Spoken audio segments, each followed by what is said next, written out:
As the holiday season begins approaching and we start welcoming food and friends and family at the door, sometimes grief appears there as well.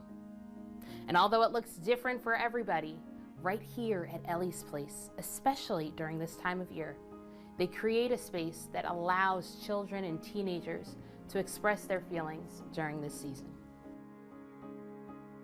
Grief is the great equalizer. Everyone's affected by grief. No one, there's not an algorithm, right? Everyone's unique feelings. We could have anger, intense sadness, depression, withdrawn, suicidal ideations. They're isolated, they feel alone. Whether it was experiencing the death of a parent or a sibling or a coach or a friend, their foundation of their life has been rocked.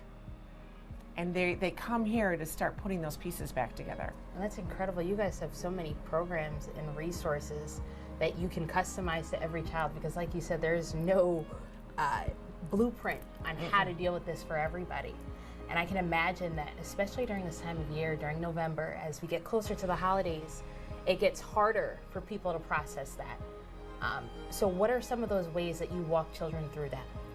You're right, because we're coming upon the holidays. It's joyful, it's happy, it's all the music's playing. But for someone who's going through grief, especially a child who doesn't really understand all of their feelings, are the traditions going to change?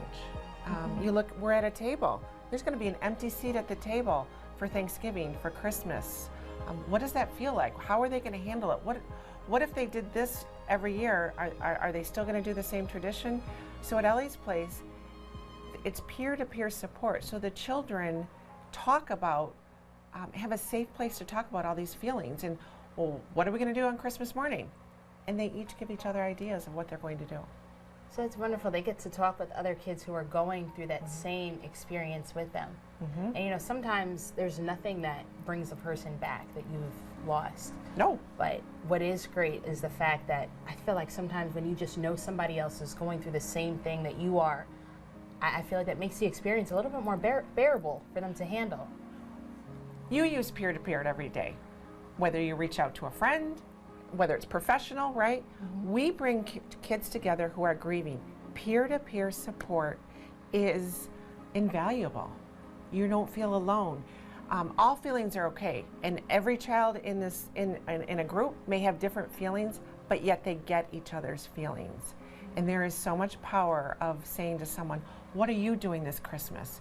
And they each can give ideas. That's incredible. And you guys create such an incredible space, such an incredible center for kids to go through this process together and let them know, hey, that they're not alone. But what can we do in the community to help Ellie's Place? Our services are provided at no cost to our families, and that's because of the incredible community that supports us. One thing is, words matter, and that's really important to remember. We don't say to a child, I'm sorry you lost your dad. Because for a little, they're like, wait a minute, I can go find my dad. I'm sorry your dad died. We don't say commit suicide, they died by suicide. Nobody commit to suicide. Words matter. It's uncomfortable for people to deal with grief, but say the person's name. That is so important, and that is so special. By recognizing people by their names, and I think especially during this holiday season, it's hard because we don't know what to say, or we don't want to say this, and we don't want to trigger any feelings, but you're telling us that it's okay to let these things out. Oh, absolutely.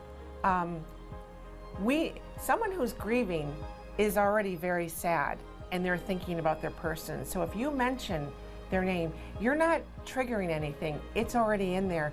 You may be helping them release some of that.